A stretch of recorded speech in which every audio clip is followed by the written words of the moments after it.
Hello, I'm Isaac Hayes III, founder and CEO of Fanbase, and I'm here with a very important message. We are at a turning point in the Black community where we must have equity in the apps we use that scale to billions of dollars. But this time, we own the infrastructure, we own the culture, and we shape the future. And Fanbase is the future. Fanbase combines the free functionality of Instagram, TikTok, and YouTube into an all-in-one platform built for the evolution of social media and monetization. With over 1.4 million users, that's real proof that we are shifting the conversation of tech ownership and equity for creators. So right now, I want you to go to startengine.com/fanbase and invest today. The minimum to invest is $399. That gets you 60 shares of stock in Fanbase at $665 a share. This marks a turning point in Black ownership of social media. If we don't take this opportunity to own social media right now, we will always be customers to our own creations. And that can't go on. So once again, go to startengine.com/fanbase and invest today. We must own the platforms where our voices live, our stories matter, and where our culture drives the world. Thank you. Folks, Black Star Network is here. Oh, no punches! I'm real revolutionary right now. Support this man, Black Media. He makes sure that our stories are told.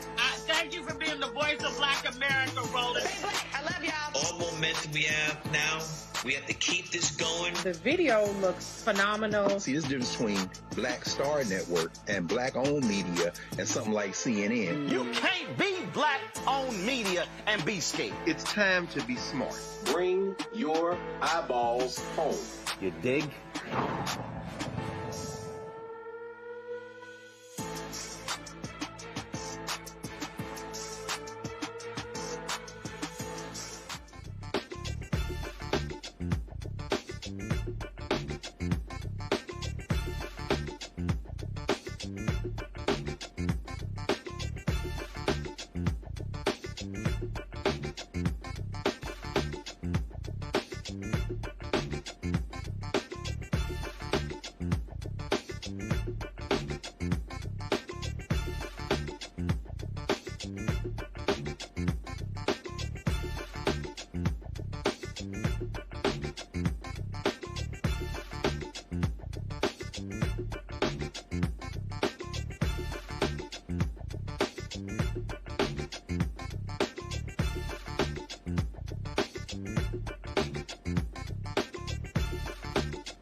Today's Wednesday, November 5th, 2025, coming up on Roland Martin Unfiltered, streaming live on the Black Star Network. Massive wins for Democrats on Election Day. We'll be joined by House Democratic Leader Hakeem Jeffries. Also, Virginia House Speaker of the House, Don Scott, talking about those victories and what is next. The twice-impeached, criminally convicted felon-in-chief, Donald Trump, wants Republicans to get rid of the Senate filibuster rule and move swiftly to pass voter reform after Tuesday's losses. Ain't gonna happen, player.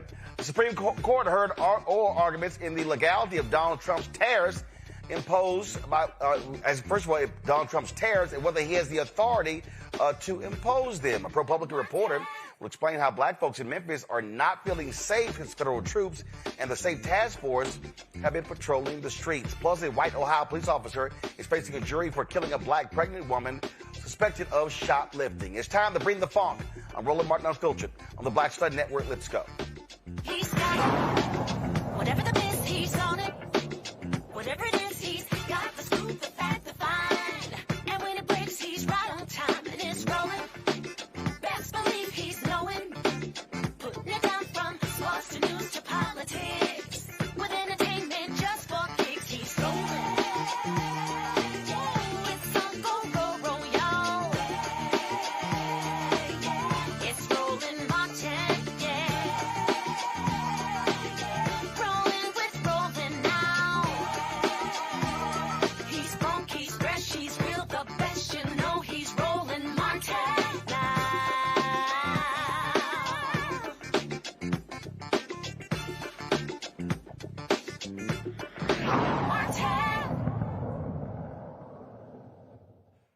In Memphis, National Guard troops and more than 30 local, state, and federal agencies have descended upon the streets of that city as a result of the orders of the twice-impeached, criminally convicted felon-in-chief Donald Trump, of course, partner with Tennessee Governor Bill Lee. The order has some folks in Memphis saying the effort has made them feel less safe, describing indiscriminate and intimidating encounters with law enforcement. As of October 29th, the task force reports 1,744 arrests. Officials admit they do not track the racial demographics of those stopped or detained. The folks at ProPublica published an article called "I Don't Feel Safe. Black Memphis Residents Report Harassment by Trump's Police Task Force." Wendy Thomas is one of the investigative reporters on the story. Wendy joins us right now. Wendy, how's it going? It's going well. Thanks, Roland. All right, so what the hell is going on? Well, we're about a month in now to the Safe Memphis Task Force, Memphis Safe Task Force, which has been on the ground since September 29th. We're talking about 31 law enforcement agencies, everything ranging from Tennessee Wildlife Resource Agency to FBI, ATF, all your alphabet boys here in Memphis, ostensibly to fight violent crime. But what we found out from our reporting is that a lot of regular, ordinary folks are getting ensnared in those task force operations, just as folks are going about their daily business. Okay, so and see, this is the same thing happened in D.C. So the setup is, they're coming to focus on violent crime, and they end up making a whole bunch of small arrests. Yeah, we're seeing some of that same thing here. The data, as you mentioned in the intro, coming out from the task force is really spotty, and so it's hard to get a complete picture of what's going on. But some of the data that we do have show that this is about maybe 2 weeks ago, they had made, I'm going to say around 1,500 arrests, but that's off of, I think it was 800 arrests actually. It was after more than 4,000 traffic stops. And so what we're seeing is there are a lot of traffic stops, usually initiated by Tennessee Highway Patrol, that then the feds are showing up afterwards and going further. And there's a concern that a lot of these stops are pretextual stops. Okay, and so what are people saying, and are they reporting this to anyone in terms of them feeling unsafe? And so how are they tracking those complaints? That's a good question, how those complaints are being tracked, because it is so many different federal agencies, and often the federal officers are not wearing identifying clothing. So you don't even know necessarily what agency it is that has stopped you. And so I think that's a barrier to filing complaints. I'm hearing a lot of complaints from folks on the street who are concerned about these stops, but as far as some kind of formal government reporting database, I'm not aware of one. Okay, here you got, largely black city council. You got a black mayor, Paul Young. We still waiting for him to come on this show to talk about this here. You got black city council members. What are they saying? Well, the Memphis City Council, some of the members on there did try to introduce a resolution asking for kind of just it really was just going to be a pro forma statement. It wouldn't be binding in any way to oppose the National Guard coming. And the majority black city council, majority Democrat, was able to get enough votes to pass that motion. And I think there are residents in the community, particularly community activists, organizers, who are really disappointed by that. It was going to be purely symbolic, and that you can't get a majority elected body in a majority black city to support that, I think, was disappointing. The council member that brought that forward was J.B. Smiley, and he's actually running for county mayor. And so it'll be interesting to see how these dynamics play out in the political space in next year's county races. So any idea how long will this federal intervention last? Is there a deadline? That's a good question. The governor of Tennessee, Bill Lee, who's a Republican, has said that while the surge of officers will decline at some point, he expects the coordination with the task force to last forever. Forever was the word that he used. And so I think that is also creating a great deal of uncertainty among residents who feel like they're being surveilled. Like, is this going to be a permanent thing, or will there be some end to this insight? Wow. That is obviously a whole lot. Community groups, civil rights groups, are they mobilizing, organizing, or are they doing anything to help residents? Yeah, Memphis has a great tradition of protesting and activism, of course. The organization that I founded 8 years ago, MLK 50, Justice Through Journalism, is in the memory and honor of Dr. Martin Luther King, who, of course, came to Memphis to support striking sanitation workers. And so we have that tradition and legacy here in Memphis. And so you have seen community organizers rise up around that. There's a campaign called Free the 901. 901 is the area code here in Memphis. And that's a coalition, I think, more than 20 organizations that have come together to protest what they see as an occupation and militarization of Memphis. And I think one of their primary concerns is that no one disputes, Roland, that crime is high in Memphis. No one disputes that. I think the challenge becomes in what is the solution to that? Is it just police? Is it just more law enforcement?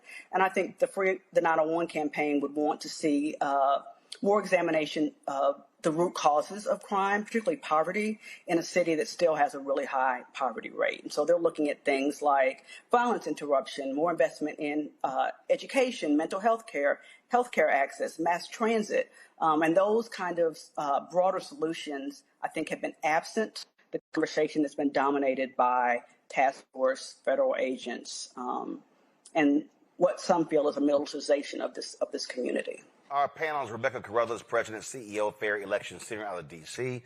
Also joining us is Cameron Trimble, CEO, Hip Politics and Media, and former White House Senior Advisor. Naomi Carter, Associate Professor, School of Public Policy, University of Maryland, author of American While Black, African Americans, Immigration, the Limits of Citizenship. Rebecca, your question for Wendy. Wendy, thank you for being on the show tonight. As we prepare for next year, I'm thinking about how the midterms elections have started right now, and you're talking about your city and a lot of people feeling scared. Do you think there's going to be an impact in civic engagement over the next 12 months? I mean, I hear you about how community is doing different community care things, but what is the policy action that people are going to be pressed to move on in response to what's happening in Memphis right now? Yeah, I think you will see. I mean, I'm not a pollster. I'm just an investigative journalist.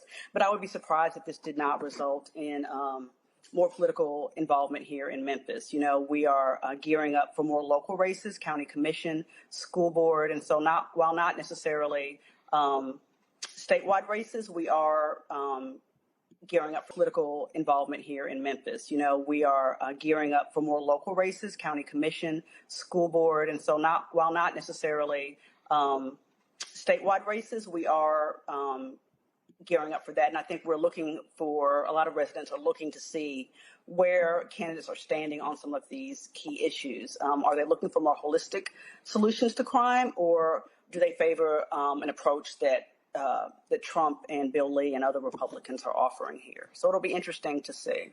Cameron. Thank you. This is a really interesting report. Question: what areas has this presence increased? Like I visit Memphis often, have family there, and it feels like this is as it was here for us in D.C., an intimidation tactic, or it's something just show of force? Like, is this like just limited to, say, the high traffic areas like a Beale Street in downtown, or are they really focusing on a lot of the Black neighborhoods or low income neighborhoods?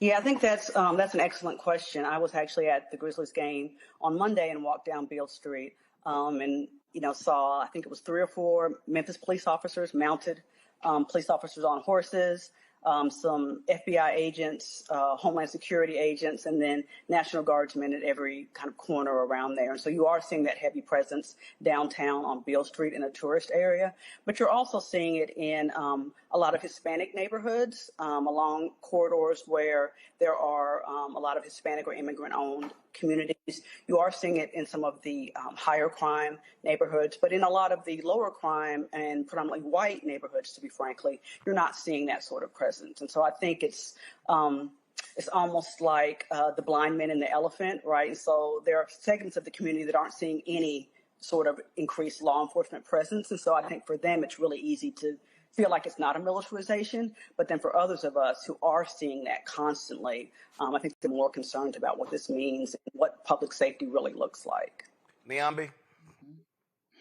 Thank you, Wendy. I was just curious about how you connect the presence of the National Guard and other things along with like the data centers. Like, how is Memphis being used politically right now? Not just in the state of Tennessee, but nationally for other ends. Like, how do you connect these various, I guess you could say, experiments, for lack of a better word, on the city of Memphis? Yeah, it's really interesting that you bring up XAI and data centers. XAI is Elon Musk's big foray into artificial intelligence. It's, I think, the largest supercomputer in the world. That's what it's been billed as. And it's been built in Southwest Memphis, in a neighborhood that has already suffered a lot of environmental pollution, environmental racism. And actually the story that I wrote before this task force story was about that data center and the Chamber of Commerce's role in kind of smoothing the path for Elon Musk and XI to come here. As far as some kind of larger plan, I am not personally aware of one, but I think that there are a lot of residents who do feel like Memphis is somehow become a focus. I don't want to say necessarily a target, but that maybe richer people have noticed and aware of some of the advantages the community has, particularly our water supply. We have an amazing aquifer under here, and data centers need a lot of water, right? A lot of people don't think it's a mistake that Elon is here, and they wonder if this expanded military presence is in part to protect property and these capital investments and not necessarily the people who live here in this community. All right, then. All right, Wendy, we certainly appreciate it. Keep us abreast of what happens. Of course. Thank you so much, Roland. All right, thanks so much. All right, folks, going to a break. We come back, lots to talk about. Continuing drama in D.C. with a government shutdown. Also, of course, a huge election last night. Lots to talk about there. We're going to be joined by Democratic House Leader Hakeem Jeffries, Virginia Speaker of the House, Don Scott. It's a whole lot to cover. Folks, you're watching Roland Martin Unfiltered right here on the Black Star Network. If in this country right now you have people get up in the morning and the only thing they can think about is how many people they can hurt, and they got the power, that's the time for mourning. For better or worse, what makes America special, it's that legal system that's supposed to protect minorities from the tyranny of the majority. We are at a point of a moral emergency. We must raise a voice of outrage. We must raise a voice of compassion. And we must raise a voice of unity. We are not in a crisis of party versus party. We are in a crisis of civilization, a human rights crisis, and a crisis of democracy itself. And guess what? You've been chosen to make sure that those that would destroy, those that would hate, don't have the final say, and they don't ultimately win. Hi, I'm Lavelle Crawford. I ain't wearing a bow tie today because I wanted to breathe. And you're watching Roland Martin Unfiltered.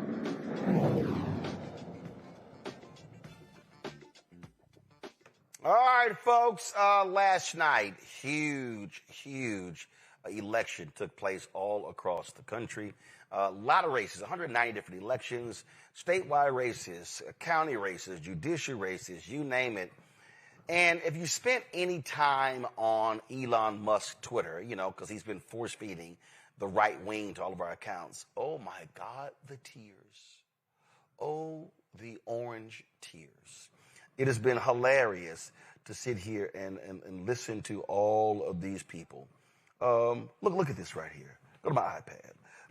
Look at this here. I just pulled it up, y'all. You got Chip Roy of Texas. If Texas fails, America fails. The Muslim Brotherhood sees Dallas as ground zero for spreading Islamism across the West. They're planting seeds in Texas, and we need to root them out now. Then had Republicans stuck with Mark Robinson post-scandal like Democrats did Jay Jones post-scandal. We probably could have salvaged some down-ballot races and while still losing the governorship. Just saying. Let's see here. Where we go? Let's see. How about this one here? Here we go again. What about laws against fraud? Why is no one enforcing them? Pam Bondi, Winsome Sears, Virginia has probably been stolen. Yeah, that's why you don't have your law license, Sidney Powell. Let's see. Oh, my goodness. Look at this here. Matt Walsh, that racist. This is the enemy. Wretched, evil parasites motivated by resentment and hatred, openly plotting to erase our culture and identity and replace it with a dystopian communist hodgepodge of third world dysfunction. This is the fight for now and the future. Get in the game. This is it. They're all upset because of this comment by Mehdi Hassan. Let me go ahead and actually play it for you. This is what drove Matt Walsh crazy. Listen.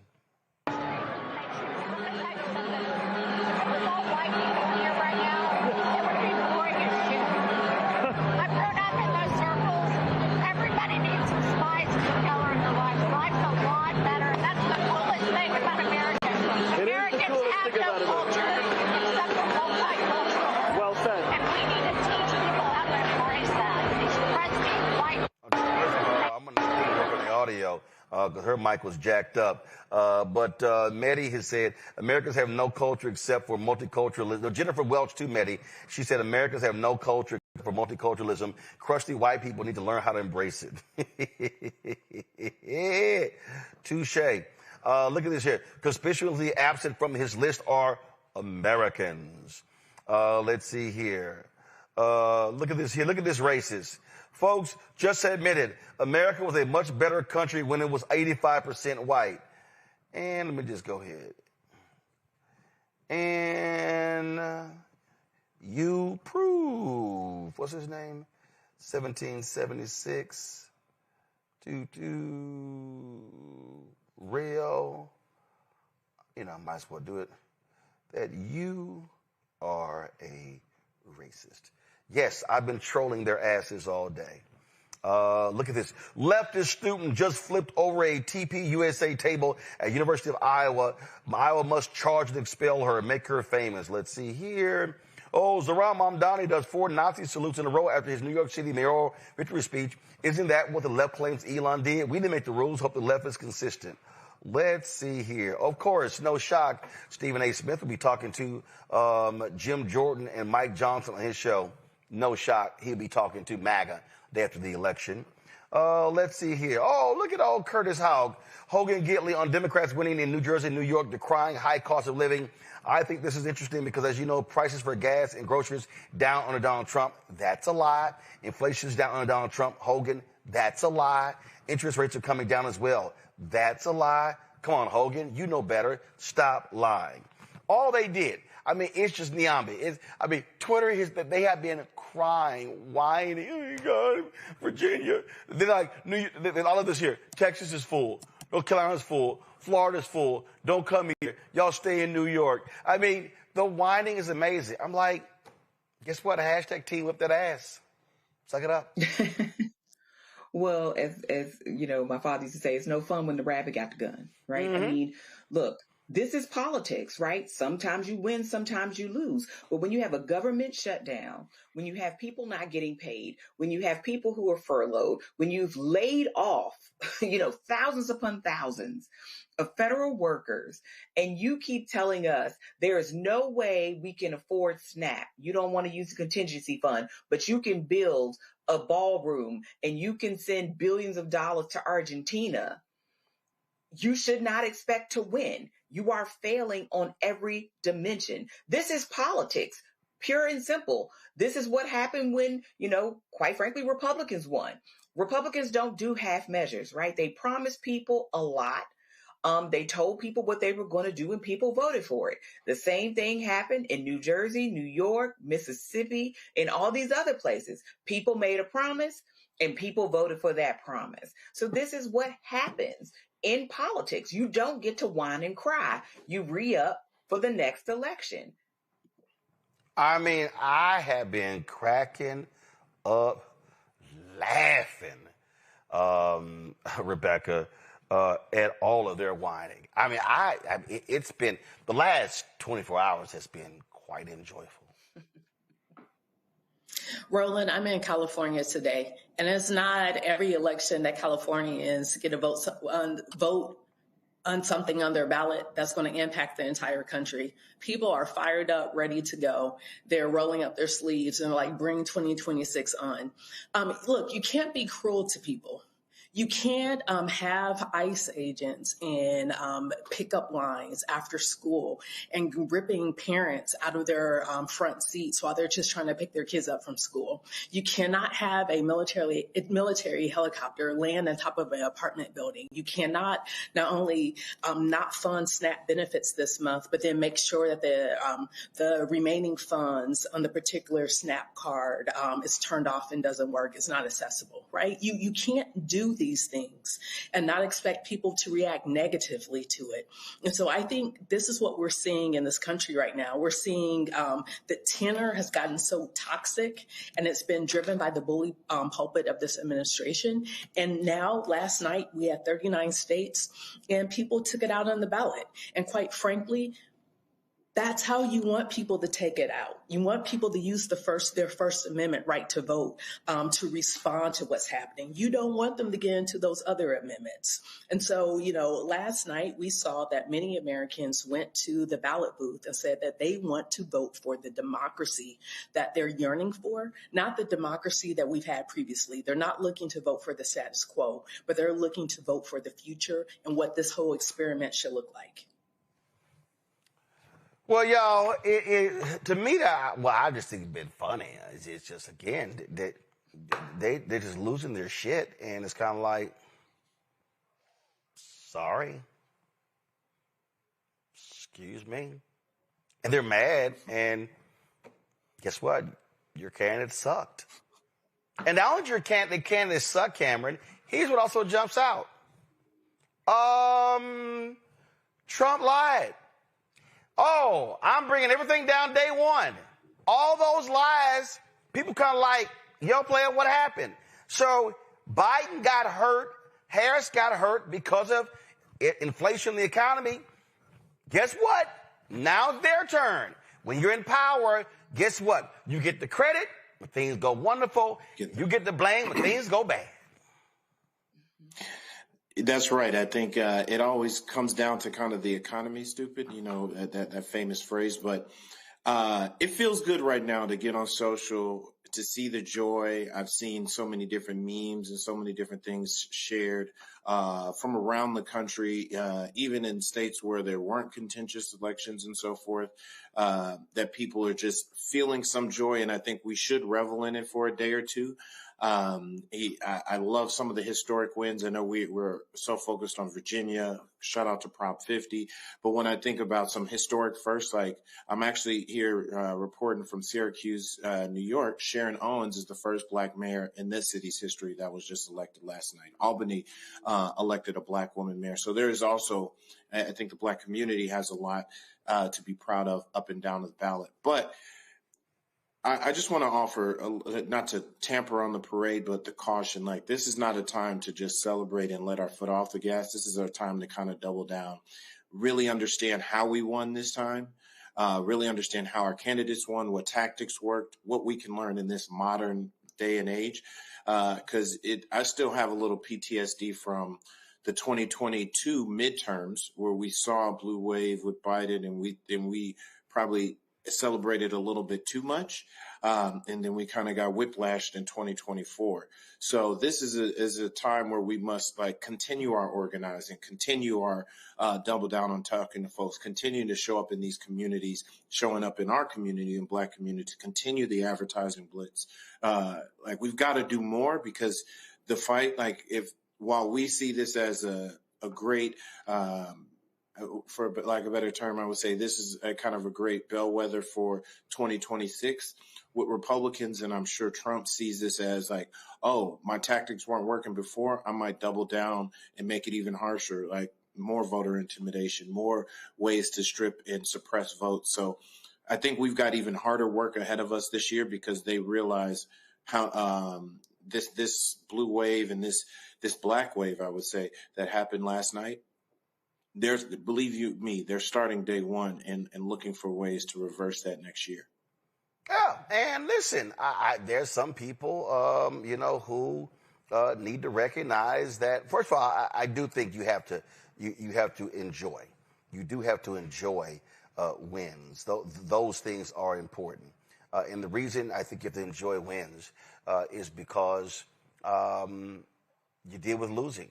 And I think, Rebecca, it's also momentum. You build from that. You see the freaking out of the right. You see all of a sudden them going, hey, we got to kind of start discussing affordability. And let's be real clear. You're going to see also them have to confront the government shutdown. Do y'all have the audio? And let me be real clear. If you're Democrats, do me a favor. Do not listen to people like Charlemagne the God. Okay? So Charlemagne was talking about this government shutdown, and he made a comment as relate to what Democrats should be doing. Y'all have that? Okay, play it. You know what I don't understand, Mimi, and I don't know, maybe you can explain it to me. The health care is going to go up anyway because of the big, beautiful bill, because that didn't include the extension of the tax credits to keep the cost down. So if it's going up anyway, what's the point of Democrats taking the stand to keep the government still closed? At this point, you're right, because the premiums, which the open enrollment started this weekend, November 1st. And so people are getting those letters in the mail. In fact, one person in Utah, a woman in Utah, she told ABC News that she opened her bill and saw that her monthly premium had already jumped from about $400 a month, Charlemagne, to over $2,000 a month. And so at this point, it's like, what's going to happen? Is it retroactive? Like, how is this going to work as we continue to go forward? So you're absolutely right. And the premiums are set for a year. So at this point, if the premiums have already gone up, if they set for a year, at least give the people some relief and get the government back open. Do not listen to what the hell he just said.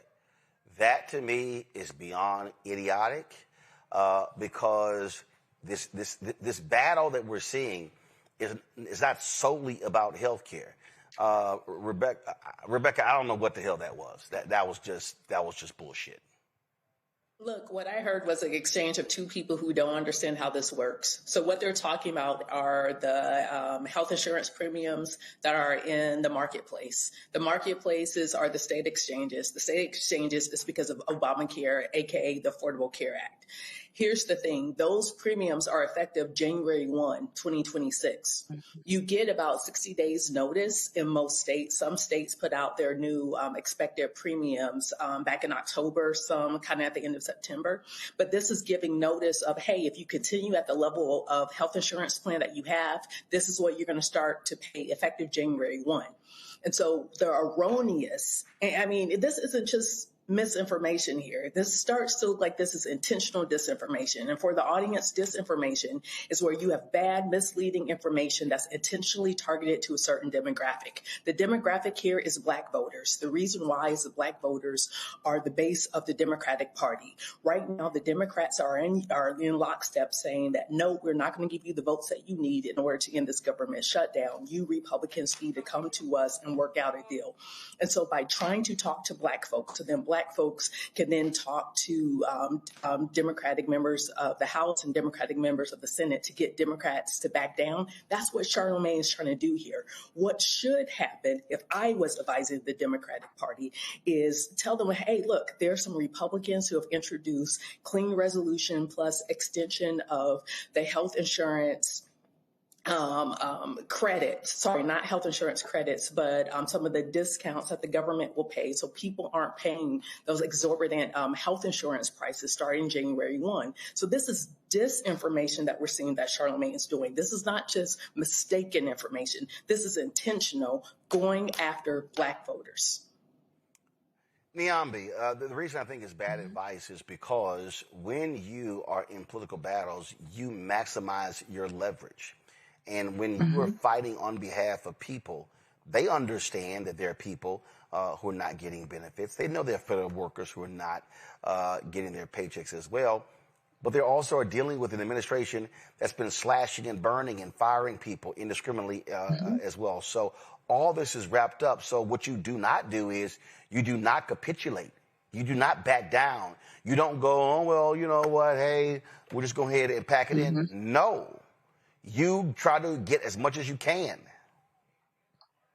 Well, absolutely. And this is why Wendy Williams' sidekick should not be trusted with political information. I've long had a beef with Charlemagne, so let's just stop there. But I will say this is the exact point. This is why people need to do what it is that they do well. And when you don't understand health insurance or politics, you don't do that. You do entertainment news. Because what this is about is the fact that Republicans want those premiums to go up and want them to go up permanently. That's why we're in this shutdown fight. That's why it's protracted.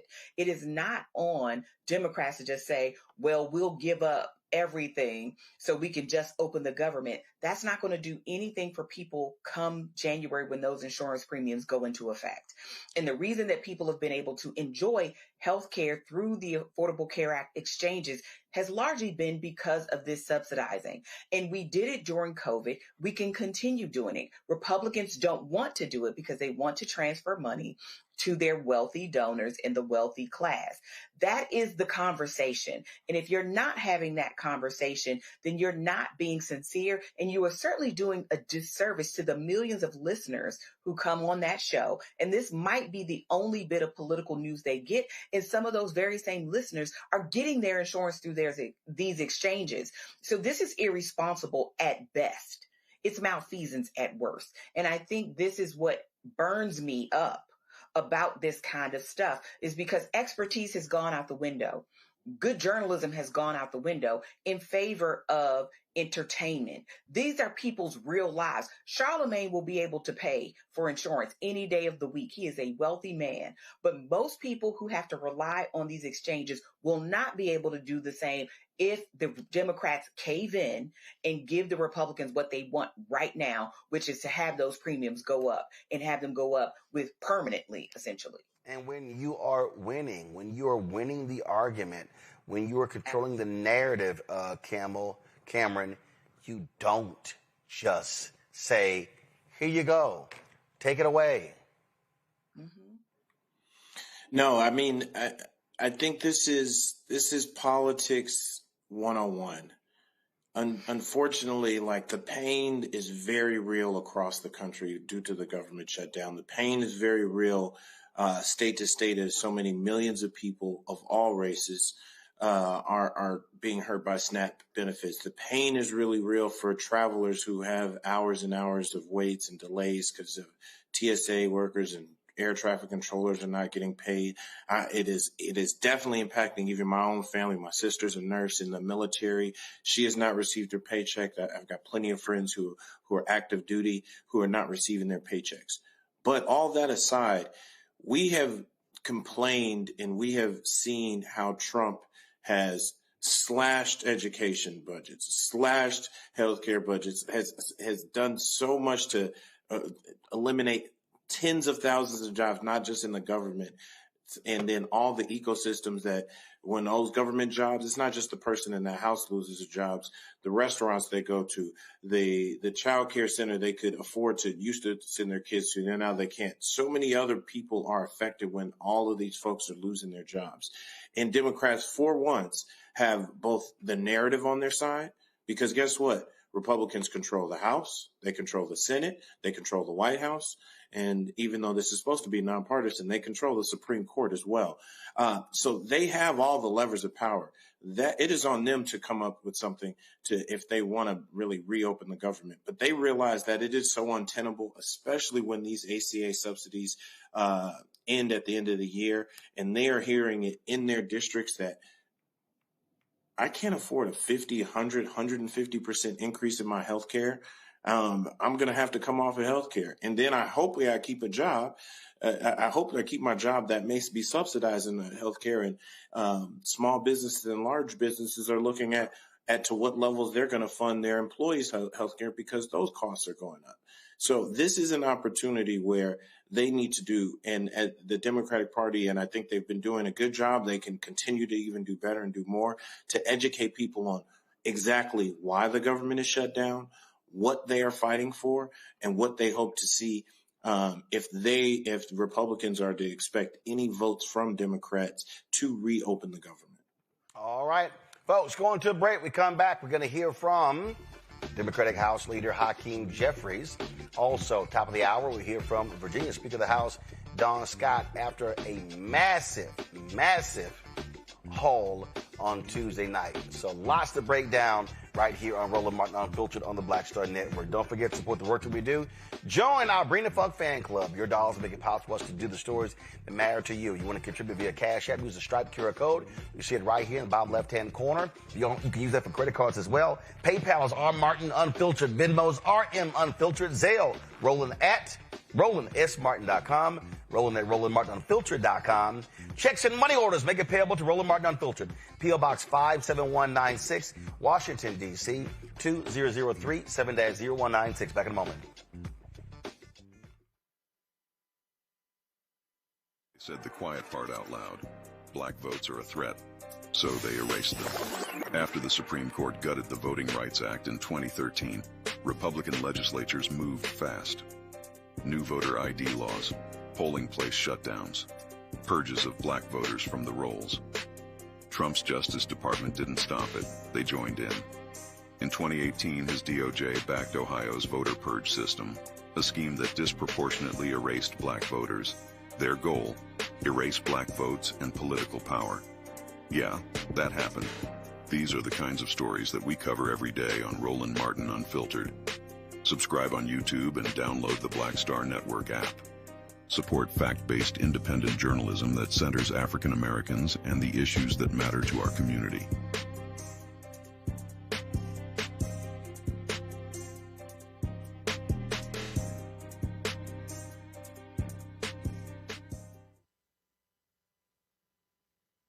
What's up? It's the MCEO Talib Kweli. You are checking out Roland Martin Unfiltered.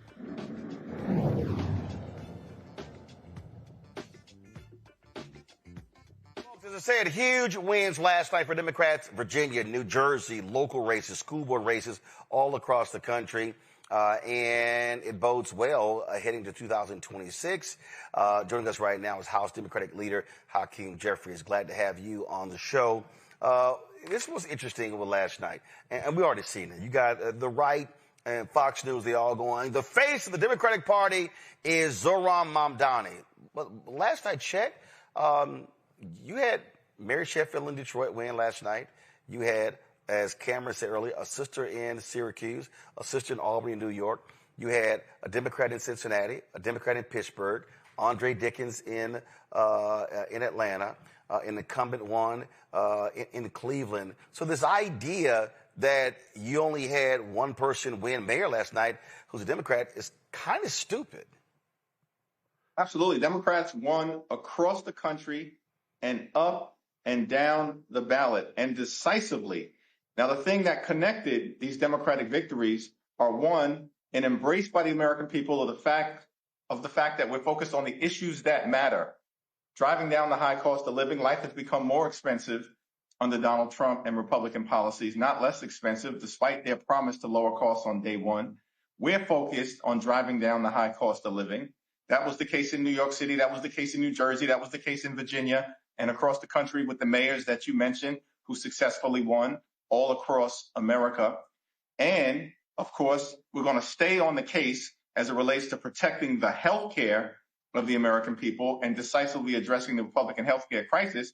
It was also a rejection of Republican extremism, their assault on all the things, including the economy, on voting rights, on, nutritional assistance, on veterans, on farmers, on the American way of life, on law-abiding immigrant communities, and of course on democracy itself. So it was a big night for the American people, and of course was a big night for the Democratic Party. Not just that. And when we talk about races, and again, we spent a lot of time.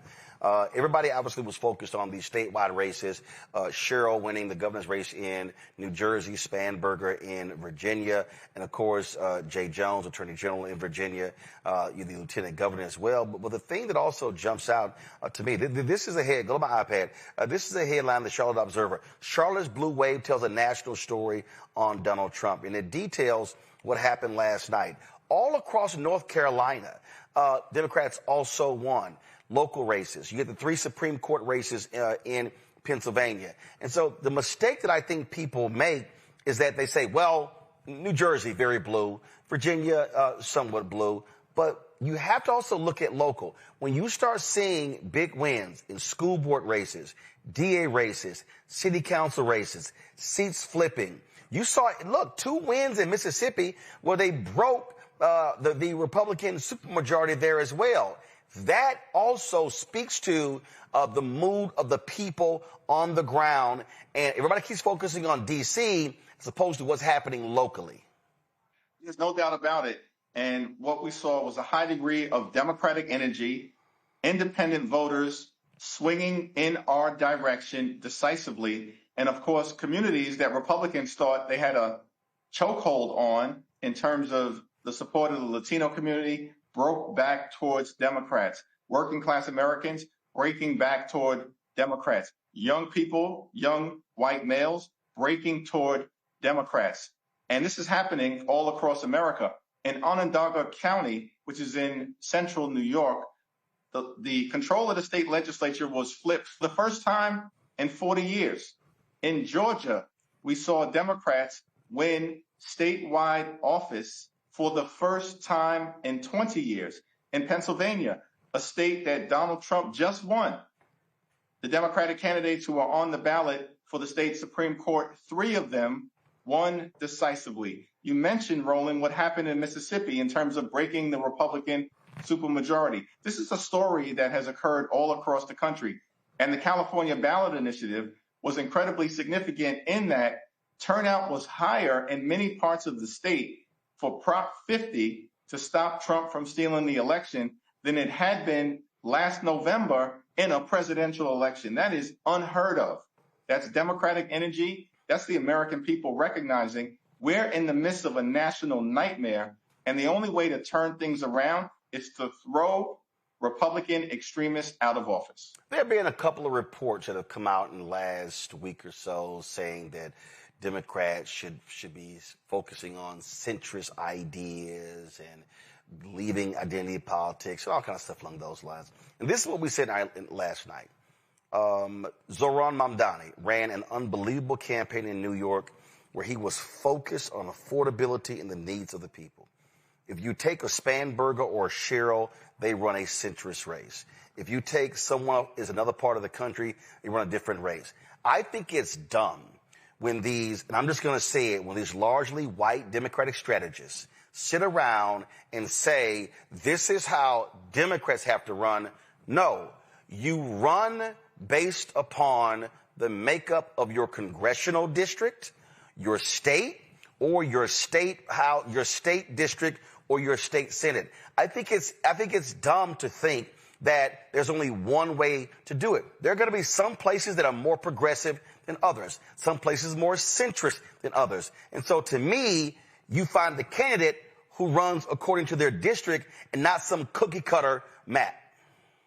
I think that's exactly right, Roland. And it's intellectually lazy when some of these so-called consultants think that there's a one-size-fits-all approach in a country that is the most diverse in the history of the world across the 50 states and the multiple jurisdictions. And so for us, however, I think what's going to be critical as we are recruiting candidates to flip seats and take back the House next year is that those candidates and their life experiences authentically match the districts that they hope to represent. Because after all, the House of Representatives was designed by the framers to be the institution closest to the American people, to reflect the hopes, the dreams, the aspirations, the fears, the concerns, the anxieties, and the passions of the American people. And there are 435 congressional districts, and everyone is going to be different. That doesn't mean that we can't unite under a frame of dealing with the issues that matter to the American people. And for us, of course, that's making life more affordable. We saw a lot. We saw a significant black turnout last night in Virginia and New Jersey as well. What I also look at last night, and matter of fact, a lot of people were concerned about Mamdani in New York. Looks like, based upon the polling data, the highest percentage of votes he got last night were African Americans. And again, I think what last night says, again, I'm going to say it again to those white Democratic strategists, they better understand you better put time, money, and resources into your base voters, black women, black men, young people, reaching those folks, because if you turn out your base voters, then you have a better shot as opposed to trying to appeal to folks who are not your base. Go after New York City. Look at those numbers. Those low propensity voters, those young voters who sat out, that means a message and a candidate appealing to them. That's the strategy to victory. Your thoughts? Yeah. For us to win elections, particularly as it relates to taking back the House of Representatives, we have to do two things. Keep the base energized and move swing voters in our direction. But the foundation for any electoral success, to your point, Roland, is to make sure we have an energized base. And at the heart of that energized base are African American women who once again delivered for Democratic candidates all across the country, up and down the ballot. Last question for you. I played a clip earlier. Charlemagne the God made this comment saying that Democrats should back off what's happening with health care in the House and just go ahead and end this government shutdown. I called it pretty much stupid and idiotic because I said you're fighting for millions of people. This is a life and death matter. When it comes to this shutdown, did last night put more wind in your sails to keep fighting?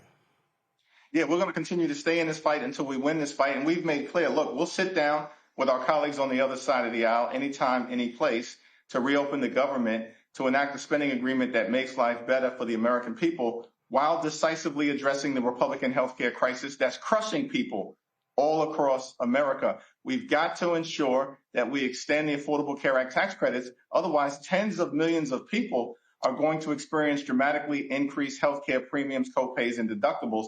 And it's unfortunate that some are parroting MAGA extremist Donald Trump-like talking points. 20 seconds left. Did you call Speaker of the House, Don Scott of Virginia, to say, bruh, even though you're a Kappa, he's an Alpha, hell of a job picking up 13 seats? Don Scott is a great legislative leader, one of the best in the country. He and I are in close touch. I, of course, congratulated him. You're a frat brother. We're all united on this. Man, no, he pledged the same chapter. Same chapter, Texas A&M. That's my Pi O brother. He's a good man. And Texas A&M is doing their thing right now in football too, Roland. Yes, sir. Well, we appreciate it. He's actually up next, and so we appreciate you joining us. Appreciate you. All right, thanks a lot. Real quick to the panel here. Listen, this is about winning. And the point there that Democratic leader Jeffries made, I think, is important, Cameron. Screw these consultants. Forget this. You got to do this. You got to do that. That speech Mom Donnie said last night, he didn't give a shit about people talking about, oh, no, don't do identity politics. He said he named people. And again, you run based upon your district. A Connor Lamb, when he was in Congress, his district ain't the same as a Maxine Waters. A Sanford Bishop in Georgia, his district isn't the same as Nikema Williams. People just got to understand that. No, yeah. I mean, as a consultant myself who's had to fight that fight internally, people get a risk averse.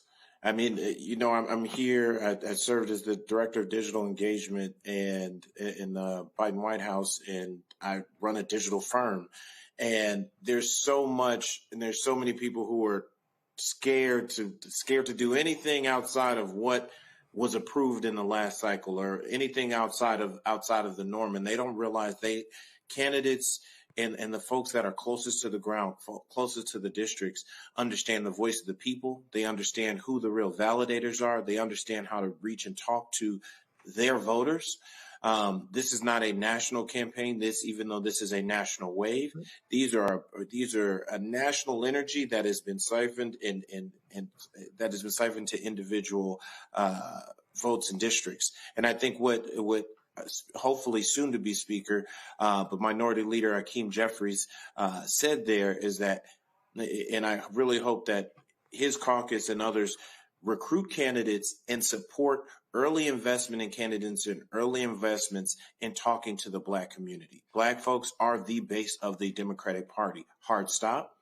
So we can't come in and start asking for votes in August, in September, October with just GOTV. We need to continue to stay in community, continue to show up, continue to communicate aggressively across all channels, both in real life and in advertising, and authentically, community to community. The thing for me, the thing from here in Niambi is authentic candidates with an authentic message can win.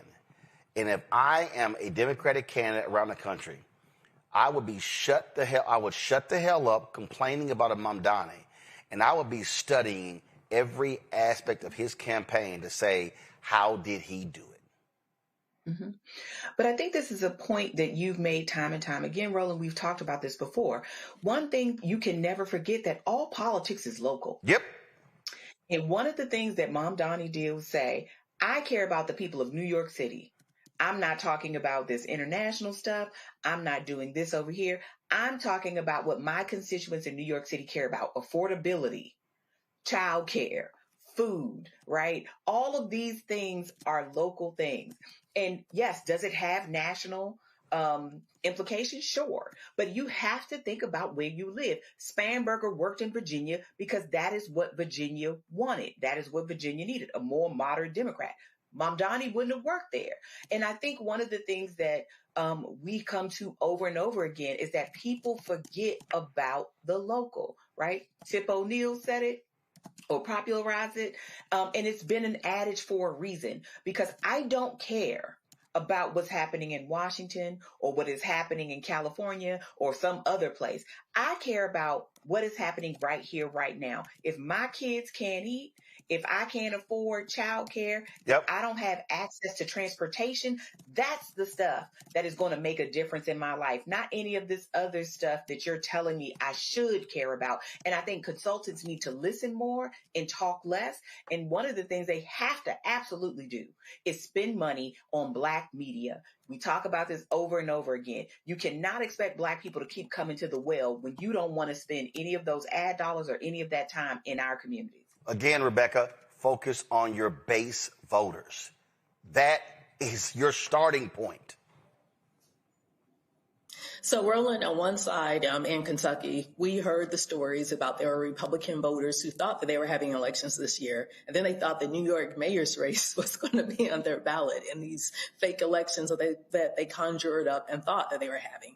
But here's the reason why they thought the New York mayor's race was going to be on the Kentucky ballot, is because the level of misinformation and disinformation that's coming from Fox, from OAN, from Newsmax, and from all of those conservative voices. So for anybody who's on the ballot in 2026, listen to the would-be voters that you're trying to court. Listen to the things that they're asking, that they're saying that they need in effective government, and then figure out a plan to actually deliver those things to them. You don't have to hire a bunch of consultants who are going to just tell you a bunch of national issues, but you literally need to listen to your actual voters, because after all, voters should be voting for candidates.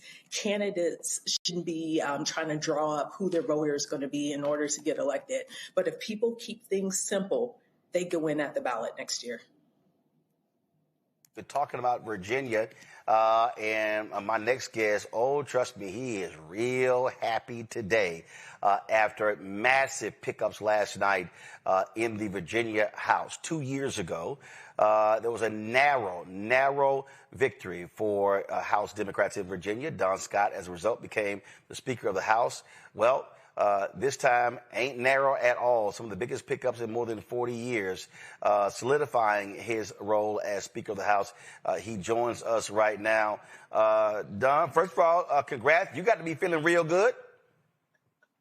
Man, if you had my hand, you'd cut yours off.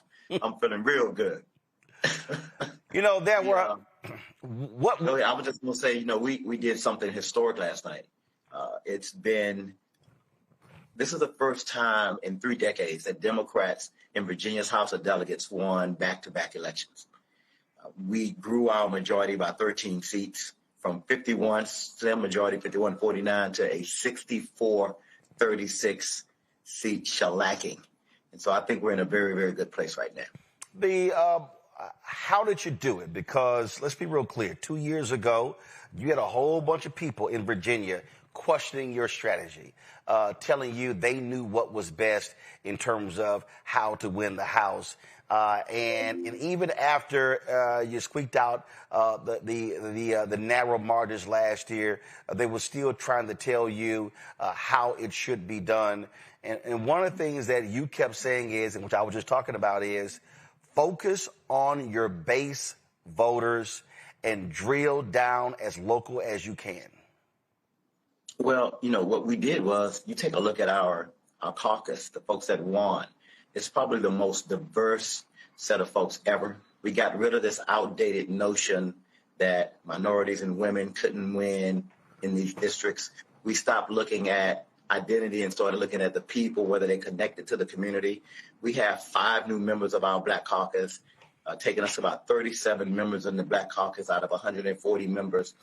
We focused on getting women into the caucus. We focused on the communities that have been loyal to us and that we stay loyal to them, but we also expanded our base and talked to everybody. I try to tell folks that Black people, Asian people, Latino people, they want the same thing white people want. They want good jobs, good schools, and they want to make sure that they're being heard and that their dollars are being invested in their communities the same way that everybody else does.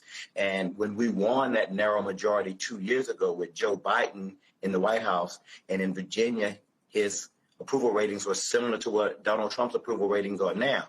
We ran last time with a headwind blocking, keeping us from going where we needed to go, but we won. We were running with Governor Youngkin was at a 55, 56% approval rating, and we were still able to win because we drilled down and focused on those individual races and individual communities and got the majority.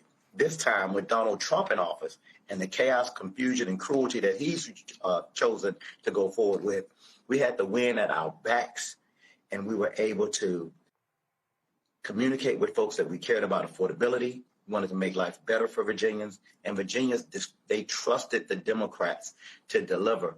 And you saw in almost we targeted 14 Republican-held seats. Last night, we won 13 of 14 Republican-held seats, and the 14th is still not decided. It's still counting ballots. It's unheard of. It's unprecedented because we ran a very disciplined, military-style campaign. My campaign co-chair is an Army guy. I'm a Navy guy.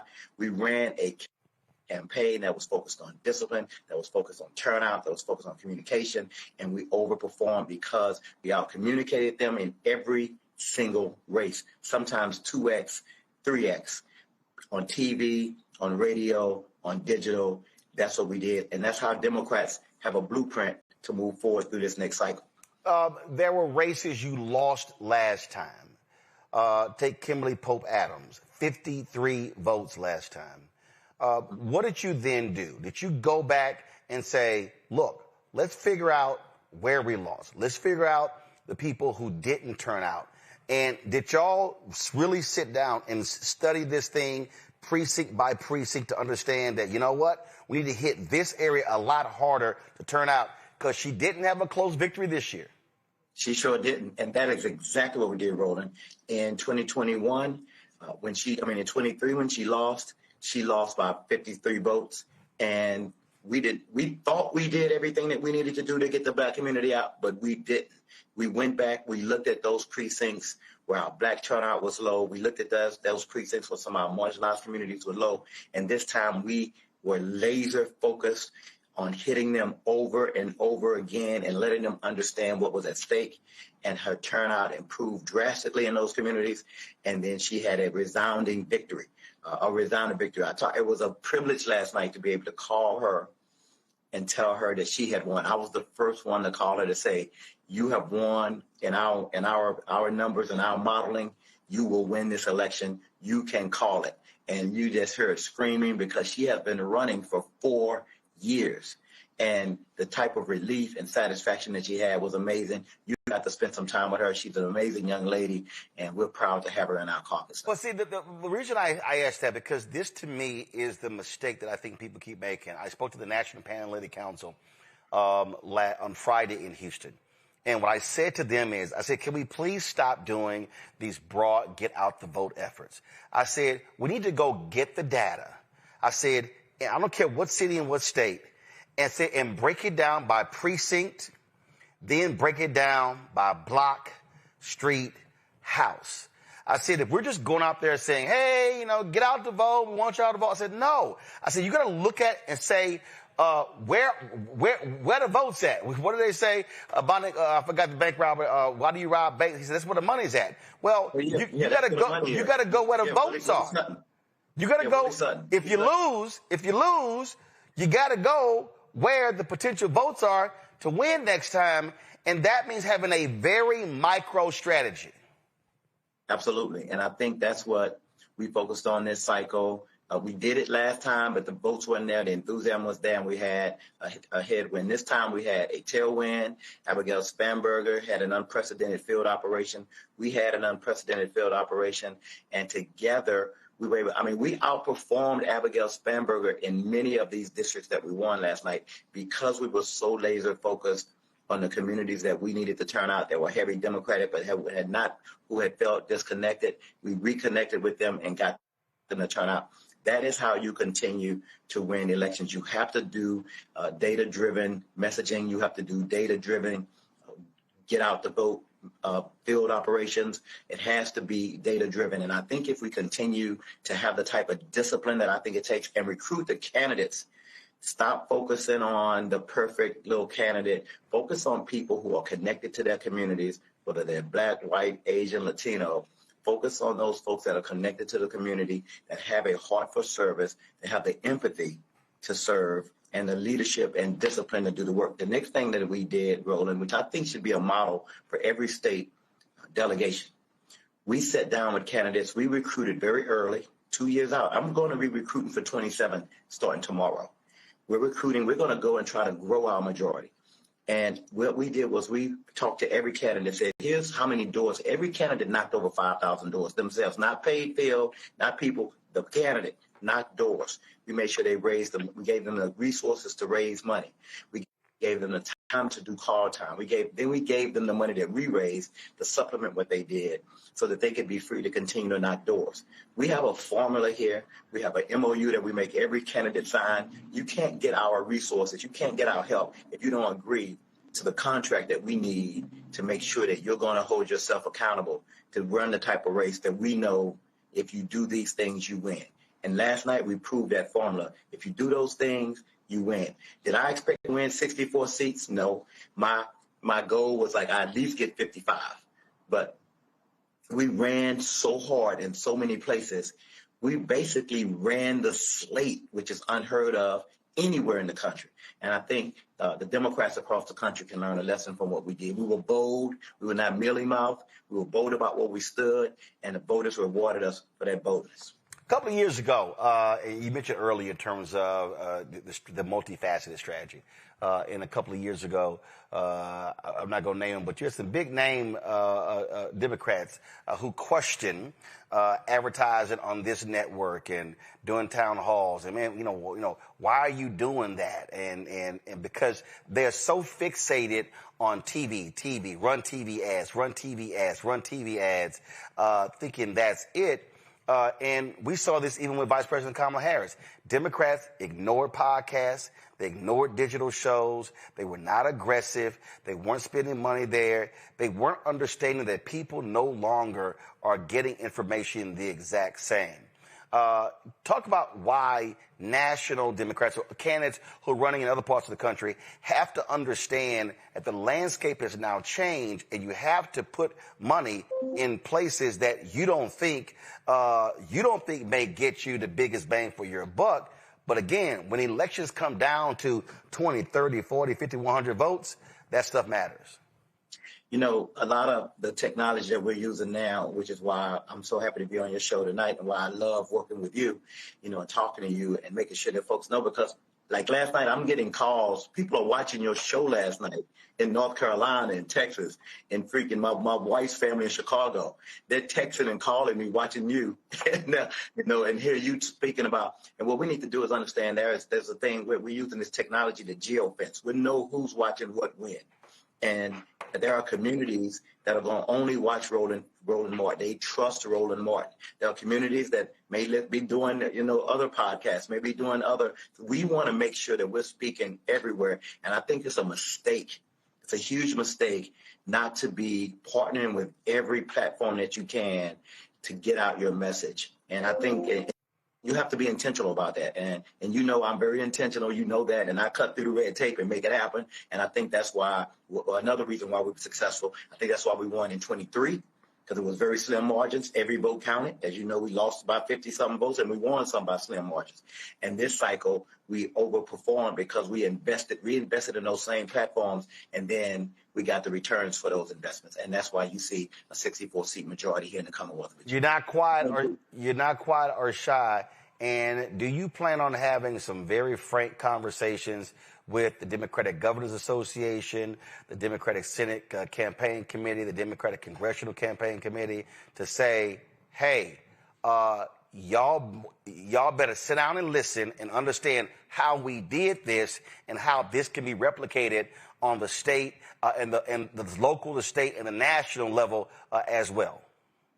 Well, I'm not going to tell them to sit down and listen, Roland. That's for Roland Martin. No, you should. You should, because again, somebody needs to tell them, hey. I'm trying to be a good example, and I'm hoping that results will speak, and I'm hoping that folks will ask, how did you get these results? Can we replicate them? And if they do, and if they ask, I'm going to tell them, and I will lay out the plan and how we need to continue to reinvest. We're going to continue these partnerships. We're going to continue these investments in and out of season, not only when there's election time, but when there's not an election. We have to continue to do that, and we continue to build credibility in communities that trust some of our messengers, and you're one of them. And so I just want to make sure, I just want to thank you for having this platform, this vision to do what you're doing and take the risk that you take every day. People think that it's easy. You're really a small business that's growing into a large business. And we really want to thank you for what you've done. And we got so many other partners out there similar to what Roland Martin is doing. And we have to continue to invest because you're speaking to the community that we want to continue to keep engaged and that had been at some point, the black people came out last night. Let's be clear. Huge. We came out last night and we overperformed. The last number I saw was 92.8. Abigail Spanberger, think about this, outperformed Kamala Harris. We outperformed Kamala Harris in Virginia last night. And I think that's because people said, oh, heck, this dude is crazy. Oh, heck. He said he was going to lower prices. He lied to us. Everything has gone up, from the cost of housing to child care to housing supplies to restaurants, food. Everything has gone up. Health care, we can't afford it. Everything is going up. We have to have a change. And we wanted to make sure that we had given people the permission structure by communicating with them to give them the permission structure to come and vote for us. And that's what we did. We created an environment where people will feel good to come and vote for us. Last question before I go to my panel. The sense that I also got with what took place in Virginia is somebody made it clear to the consultants, I want to need y'all to back the hell up and let the candidates take center stage and let them be authentic and let them be themselves and stop trying to send out robots who are saying the right thing, the perfect thing, and don't want to sit here and go left or right. Because that, to me, I believe, has been the biggest problem for the Democratic Party nationally over the last decade, the control of the consultants on every facet of campaigns. Yeah, when I took over as the minority leader in 2022, after only been in office, period, for 2 years, the first thing that I said was, this is crazy.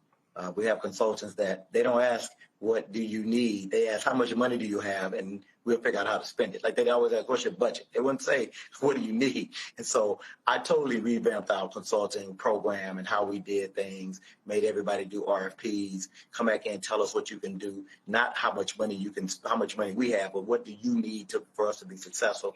Then we spent a lot of energy getting the right candidates. And I think that's what we've been able to do. I'm hopeful that other folks will model this. You don't have to do it the old way. You can do it differently. In fact, I'm going to redo my RFP process. I'm going to make everybody come back and rebid again. Boom. To work with us in 2 years so I can get fresh blood. People get comfortable. We all do. We need to make sure people still understand that they need to be hungry.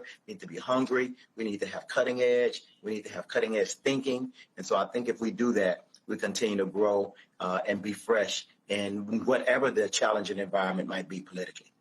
Questions for the panel. Rebecca, you first.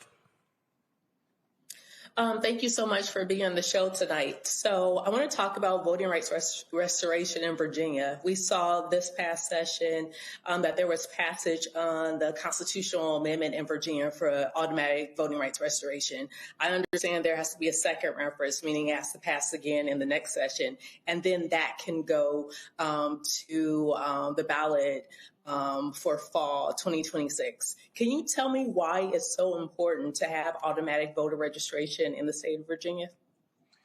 Automatic voter restoration. So yes, I had my own rights restored, and I had to beg the governor to do it. I had, there's nothing about my background that says I should be here. I should not be in leadership. I'd gone to federal prison, 31 years ago. And here I stand as the first Black Speaker of the House here in the Commonwealth of Virginia. And I did 8 years in federal prison almost, and folks told me my life was over, and I just didn't believe it. And I think and I was, coming out, I'm paying taxes, I'm doing everything, but I can't vote, which is ridiculous. I'm paying, in some instances, I was paying, $1 million in taxes, but I can't vote. Think about how ludicrous that is. You're contributing, you're taking care of your family, and you don't have the franchise to have a say in your future.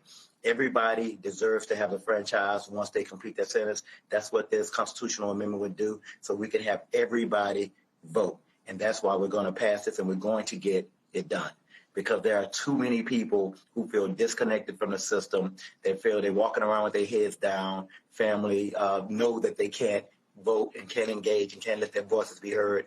Every American that's paying taxes, that's contributing to society, deserves to have their voice heard. And that's what we're going to do here in the Commonwealth of Virginia. And it's going to pass because it's popular. People know it's fair and it's right. Niambi? Yeah, so congratulations on last evening. I mean, that was quite a feat. But one of the people that didn't get talked about as much was Ghazala Hashmi. So how do you encourage more Ghazala Hashmis? I mean, it's certainly clear that women in leadership is something that Virginians have an appetite for. So how do you expand that? I mean, congratulations to Ghazala Hashmi. She did a great job. She served as a state senator now. I've worked with her for the last several years. She was able to pull it off. I think if you look at the leadership that was affirmed last night, it's probably it is the most diverse leadership group in Virginia's history. A first female governor, a first Muslim American lieutenant governor, and first African American attorney general. So there was a night of first for Virginia. I think seeing Ghazala Hashmi in that role is going to encourage others to step in and know that they can do it, that if they're competent, if they're smart and they work hard, they can achieve anything. And so last night was proof positive that, this whole anti-DEI stuff, we don't care about no DEI. We are excellent. We're going to continue to rise. We're going to continue to shine. And cream is always going to rise to the top. You can try to beat us down, but we're going to rise to the top. And I think last night was an indication of that. Cameron. Congratulations, Speaker Scott. Last night was huge in Virginia. I live in D.C., so seeing our fellow state down there, and to your point, the diversity of the top of the ticket. But I was energized by your exchange with Roland earlier about how you went about identifying new talent, identifying new tactics, and pairing that to the right types of candidates. How do you, the rest of the country could learn from this? And as the owner of a digital and an ad firm for the last 15 years, I recognize when wins happen, sometimes the best lessons are not learned. Do you plan to do more learnings or teachings with other states, other candidates, other caucuses? Because they really, Roland mentioned it earlier in the show, we really got to learn from how people really engaged and really study these campaigns, both study the candidates and study their messaging, but also study their strategies and tactics on how we communicate it to all voters.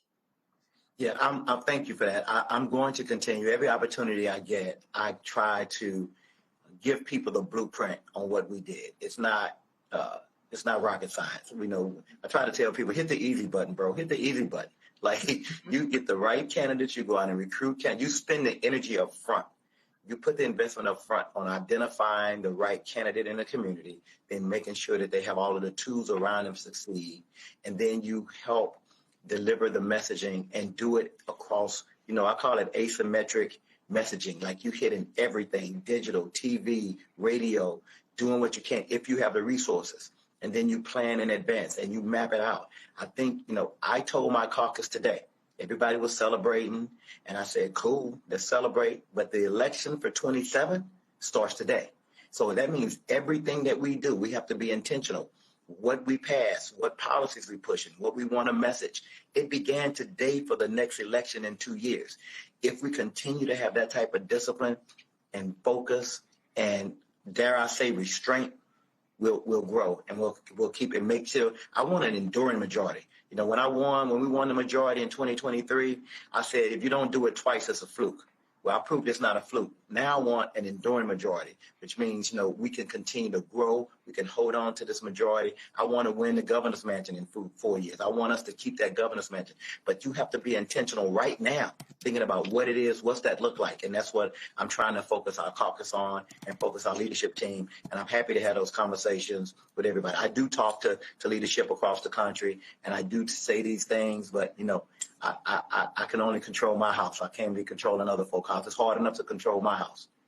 All right, then. Well, again, congratulations. Huge pickups last night. 06, baby. Absolutely. Well, that's how alphas roll. That's how we do it. These little sigmas and omegas running around here, they don't know. All right. Speaker Scott, we appreciate it. Thanks a lot. All right. Love you, man. Appreciate it. Thank you very much. Folks, going to a break. We'll come back. Headlines and more to talk about right here. Roland Martin Unfiltered on the Black Star Network. Back in a moment.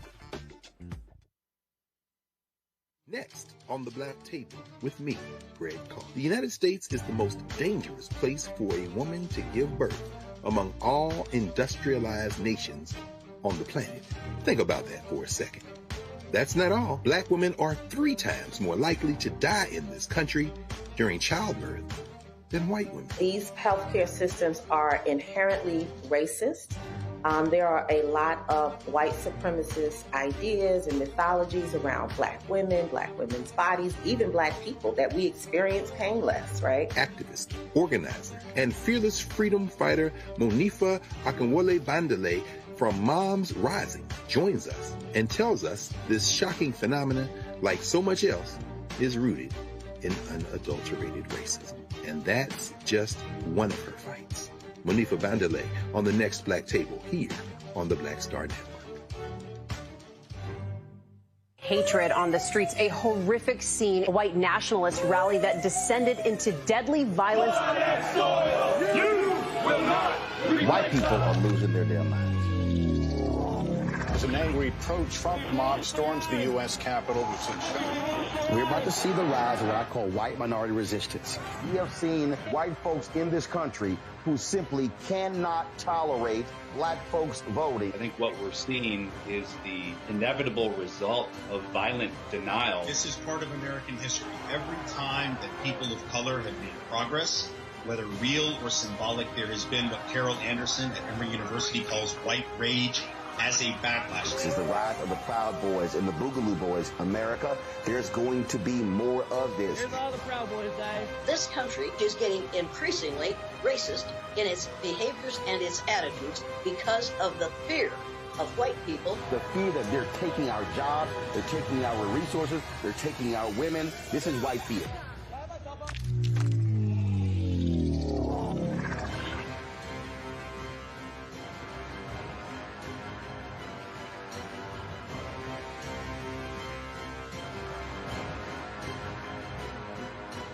This week on A Balanced Life with Dr. Jackie, we're continuing our series of putting in the work, A Chef's Journey. Are you an aspiring chef? Someone who already has a business, trying to figure out what your next steps will be, who to talk to, and how to get there? Well, on this week's show, our great guests and wonderful chefs will talk to you about what it means to discover your purpose, your why of being in the kitchen, and then knowing how to put a business together. The menu controls everything. The menu determines everything. But the business plan is where you have to go back to. When you get into the business, at the end of the day, you know, social media and TV, all of that stuff is cool, but you still have to run a business. You still have to be in relationship with people. That's all next on A Balanced Life with Dr. Jackie here on Black Star Network. If in this country right now, you have people get up in the morning and the only thing they can think about is how many people they can hurt, and they got the power, that's the time for mourning. For better or worse, what makes America special, it's that legal system that's supposed to protect minorities from the tyranny of the majority. We are at a point of a moral emergency. We must raise a voice of outrage. We must raise a voice of compassion. And we must raise a voice of unity. We are not in a crisis of party versus party. We are in a crisis of civilization, a human rights crisis, and a crisis of democracy itself. And guess what? You've been chosen to make sure that those that would destroy, those that would hate, don't have the final say, and they don't ultimately win. They said the quiet part out loud. Black votes are a threat, so they erased them. After the Supreme Court gutted the Voting Rights Act in 2013, Republican legislatures moved fast. New voter ID laws, polling place shutdowns, purges of black voters from the rolls. Trump's Justice Department didn't stop it, they joined in. In 2018, his DOJ backed Ohio's voter purge system, a scheme that disproportionately erased black voters. Their goal, erase black votes and political power. Yeah, that happened. These are the kinds of stories that we cover every day on Roland Martin Unfiltered. Subscribe on YouTube and download the Black Star Network app. Support fact-based independent journalism that centers African Americans and the issues that matter to our community.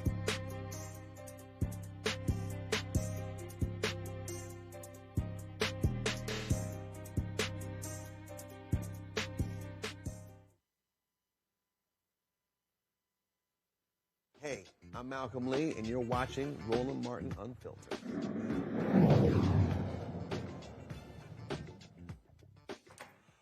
Folks, lots more to break down. Here's Brittany Noble with headlines. Roland, an Ohio jury began hearing testimony in the trial of an Ohio police officer accused of killing a black 21-year-old woman who was 6 months pregnant. She was in a Kroger parking lot. 31-year-old Connor Grubbs is on trial for killing Takia Young in a Kroger parking lot. He's facing several charges, including murder, involuntary manslaughter, and felonious assault. The November 2023 encounter was captured on body camera and store surveillance video. Police say a Kroger employee reported that several people were fleeing from the store with stolen items. Video shows an officer ordering Young to get out of her car, and moments later, as she turned the wheel and began to move forward, the officer fired a single shot. Prosecutors say they plan to call nearly 80 witnesses, and the trial is expected to last 3 weeks. Well, Maryland Moore launches redistricting commission. Get this, Maryland Governor Wes Moore is stepping right into a political storm over redistricting. He's launching a new commission that could redraw the state's congressional maps ahead of the 2026 midterms. Moore says it's about fairness and representation, but even some Democrats are not on board. State Senate President Bill Ferguson warns reopening the maps mid-cycle could backfire and actually help Republicans gain seats through court challenges. The new redistricting advisory commission will be led by Senator Angela Alsop-Brooks, with former Attorney General Brian Frosh and Cumberland Mayor Ray Morris joining the team. And right now, Democrats control all but one congressional district in Maryland, but with GOP-led states like Texas, Missouri, and North Carolina already redrawing their maps, national Democrats are pushing back, hoping states like Maryland, Virginia, and even California can help level the playing field. Well, the Department of Transportation now says parts of America's airspace could be forced to close next week if the government shutdown drags on. Nearly half of the nation's busiest airports are facing severe staffing shortages, with 13,000 air traffic controllers and 50,000 TSA officers still working without pay. Transportation Secretary Sean Duffy is sounding the alarm, warning that unless Congress acts, mass chaos, ground stops, and waves of flight delays and cancellations could all hit nationwide. In New York, some facilities report 80% of controllers out, driving delays across thousands of flights today alone. Duffy says frontline aviation workers are stretched to the breaking point, making desperate choices between paying bills and keeping our skies safe. Roland? All right, Brittany, we appreciate it. Thanks a bunch. All right, y'all. So Brittany was just talking about what's happening in Maryland. Oh, my God. Y'all know I love me some Senator Louise Lucas. Oh, my goodness. And so the Republican in Maryland, Brittany referenced, the Senate president, made this statement that, in terms of, these districts were fair. And so this was the tweet, y'all. This is so funny. So Bill Ferguson posted this tweet. He go to my iPad. He goes, tonight's resounding Democratic victory shows we don't need to rig the system to win. When we provide a better vision about the future, lower cost, better services, and real solutions to protect against Trump, voters overwhelmingly choose our leadership. Well, Louise Lucas, Niambi, she didn't no, go back. Please, stay on it. She goes, get our victory in Virginia out of your mouth while you echo MAGA talking points, grow a pair, and stand up to this president. This is just embarrassing. See, that's the kind of energy, Niambi, I need. Here's Louise Lucas telling this Democrat in Maryland, stop punking out. Mm-hmm. Well, look, the only reason the rule of law matters is if people respect it. And I think what people are sick of, and this again is why the Democrats who won in some of those places won, is because they're tired of this sort of mealy-mouthed kind of politics where we do the right thing, right? When they go low, we go high. People are sick of it. People want some fight, right? People want someone to look like they're trying. This is why Gavin Newsom and Prop 50 have resonated with people, because it's like, you know what? They play dirty, we play dirty. Now, whether this is a good strategy or not is beside the point. It's what people want to see. People want to know that when we are in a gunfight, you're not bringing a knife. This is a slugfest. And if you're just going to keep speaking in platitudes, what are you really doing here? Are you up for the fight? Because the Republicans brook no punches and they don't do half measures. And so you need to be talking about this redistricting the same way they talked about the Department of Education for some people. And that's, I think, a point that is often missed, right? Whether you agree is beside the point. But do you look like you have some fight in you? If it's not redistricting, what is the alternative? Well, here's what I also love about Louise Lucas. So, Cameron, yesterday, a lot of these right-wingers were trying to say that embattled candidate Jay Jones, who won, who beat Jason Mayars, said that he was, trying to kick a dog. Well, actually, he wasn't. What he was doing was he was trying to kick a leaf away. All right? So check this out. So Louise went ahead and just posted this video here of, Jay kicking her opponent. Listen, watch this.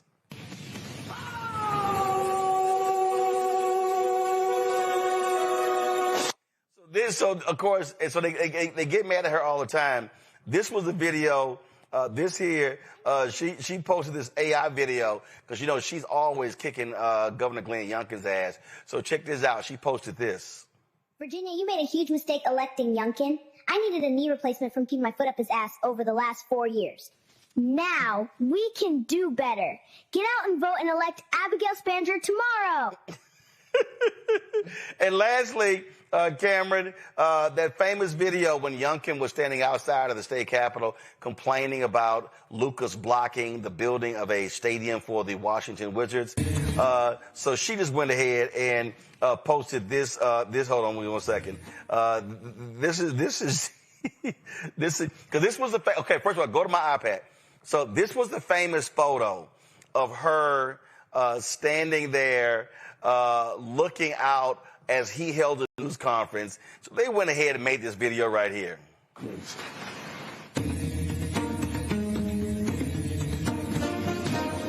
See, that's what I'm saying, Cameron. That's how, when you an 82-year-old black woman who knows how to use your power, she don't give a damn. I'm super encouraged by that. I think that is AI gone right. We've seen so much AI go wrong, used for misinformation. What I do appreciate what she's doing with her content and with her voice and her platform is she understands people want to be entertained. And if I'm scrolling and I got to see this talking baby, or I got to use the little app that makes me dance, at least it gives people a little chuckle and joy, but it also gives people a little bit of nugget of information, or it alerts them and makes them more aware in real time. So I hope people understand the balance she's striking with the content, but it actually made me chuckle as well. Listen, she don't give a damn. And this actually was the original video when she posted on Twitter. This was March 7, 2024. Even when I was close to the feet, I rose to my feet. So this here was the video. Youngkin was sitting here complaining outside of the Capitol, and then the cameraman had one job, and he did it. Let's go ahead and pan over here to Louise. Oh, I love it. I love it. But Rebecca, I love the fact that she went after the Senate president in Maryland by saying, grow a pair. You know, did the Senate president actually whip his caucus to see if they were on board with his point of view? I don't know what he did. And here's the other thing. Can I just say one petty thing about Virginia? So apparently the lady who snitched and Jay Jones also lost. All right, hold on. Who's typing? We can hear all that typing. All right, go ahead. All right, Cameron, stop typing. We can pick it up. We can hear. It's picking up all that typing, bruh. Go ahead, Rebecca. Okay, so the lady who snitched on Jay Jones and revealed the text message exchange. Oh yeah. The controversy. She lost last night. Oh, hold on. Well, hold on. Glad you hold up. She posted something for that too. Here you go. She posted this. Virginia is for lovers, not snitches.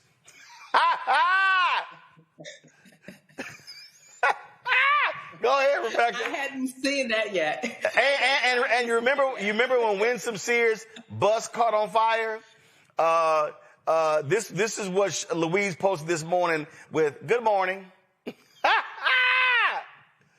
Oh, I love the petty. I love it. Okay, go ahead.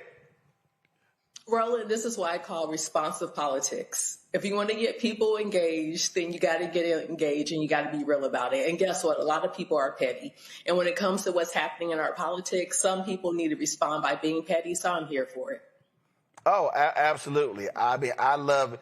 But, yo, I got to admit, that was cold. Virginia is for lovers, not snitches. Oh, man, that was good. Oh, that was good. So I love it. I love it. Like, this is a bold black woman who ain't afraid to use the power. And that's what I'm talking about. Listen, when I had on the show Monday, she said, that's right, my knee feeling better. She said, my leg feeling good because I had my foot up Glenn Youngkin's ass. And we were in a church. She don't care. I love it. I love it. I love it. And that's what I want to see. I want to see more of it because this is where we are. What people are asking around the country, Niamey, they're saying to Democrats, damn it, are you going to fight? Are you going to swing? If you're going to lose, damn it, at least lose fighting. But don't sit here and be all weak and silent about this thing. Absolutely. And I mean, that's what most of the polling is showing, at least, is that people don't just view Democrats as too concerned about identity politics. That's not the thing. People view them as weak.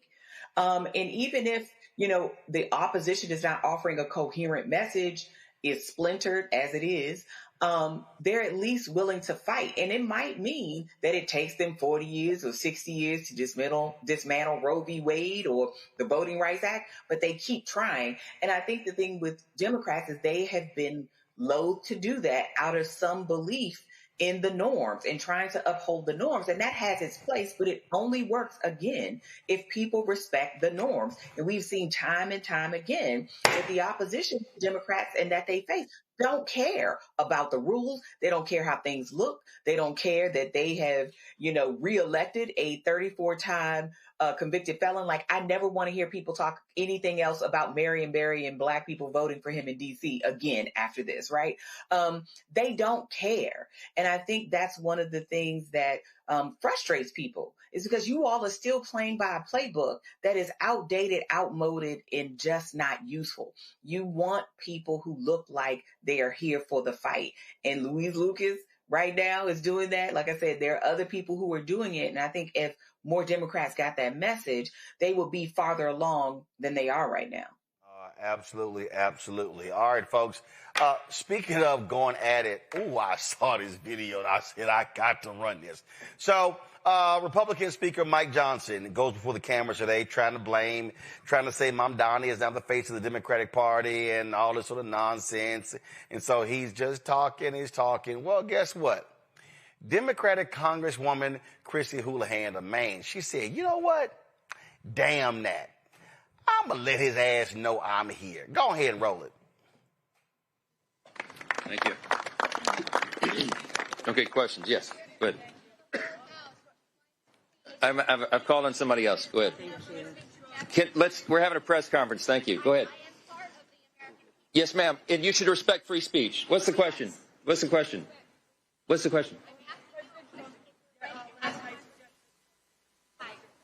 I can't hear you because we have someone who doesn't respect the rights of their colleagues over here. I'd love to talk with you. Wait. I'd love to talk with you. Come to my office, okay? You have an obligation. Yeah. Yes. Yeah. Okay, let's talk about it. I've been doing that. We did that before the shutdown began. We went to the White House. We went and sat in front of the Resolute desk. We brought Leader Jeffries and Leader Schumer in, and we had a discussion. The president said, please don't shut the government down. It would cause all this pain to the American people. This has never happened before. It's a clean, nonpartisan CR that every Democrat, including you, voted no on September 19th. You voted to shut down the government. You voted to stop SNAP benefits. You voted to not pay the troops, not pay TSA, Border Patrol. You may regret it now, but that's your vote, and it's on the record. So the president had us in, and they didn't want to have a dialogue or debate. They thumbed their nose in at him, and he had to do it. Appreciate it. Thanks for your input. Somebody give me a question that's real. The other side. You represent I can't hear you because we have someone who doesn't respect the rights of their colleagues. You have an obligation not just to speak. I'd love to talk with you. Wait. I'd love to talk with you. Come to my office, okay? You have to call the leadership of both parties and bring us together and solve this problem together. Yeah. Okay, let's talk about it. I've been doing that. We did that before the shutdown began. We went to the White House. We went and sat in front of the Resolute desk. We brought Leader Jeffries and Leader Schumer in, and we had a discussion. The president said, please don't shut the government down. It would cause all this pain to the American people. See, to me, that's what you do, Rebecca. Say, damn, I ain't going to make your shit comfortable. I'm going to make it uncomfortable. I'm down with her. Show up at every Mike Johnson news conference. Say, hey, you lying? It was like when Trump came to NABJ. I said the night before, I said, Donald Trump start lying, I'm going to say his ass a liar. And when he was there, people were like, Roland, was that you? I was like, that was me going, he lying. He lying. That's a lie. That's a lie. That's what I need to see, Rebecca. And look what we saw next. When Capitol Police approached her, she showed them her congressional pin and said, I'm a member of Congress. And guess what they did? They backed off. Turn they punk asses around. Yes, I need members of Congress to use their privilege here. Look, this isn't the streets of New Jersey where it's ICE agents who aren't respecting the rule of law. This is still Capitol Hill.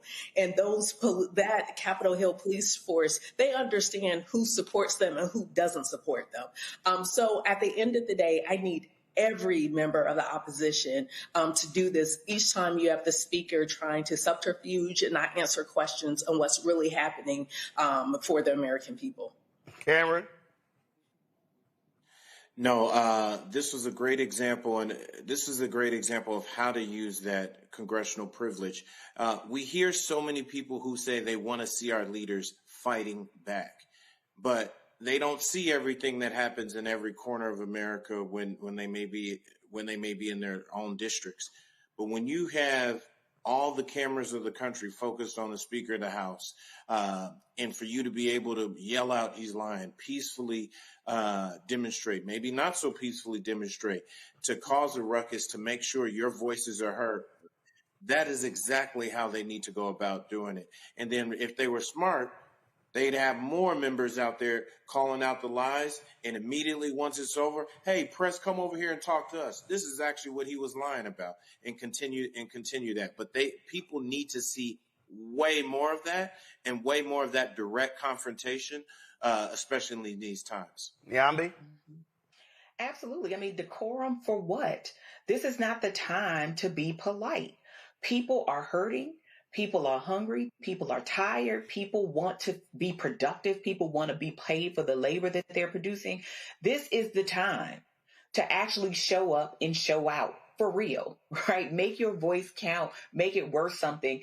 And again, you're not passing bills right now. You're not doing anything else. Why not be in D.C. applying pressure to Mike Johnson and his cronies who would sit there and tell a lie like, well, we asked them not to, and we told them that this would hurt the American people. The pain is the point. That's why they keep doing stuff like this. That's why they have ICE in the streets. That's why they're deploying National Guard in contradistinction to what the mission of the National Guard is.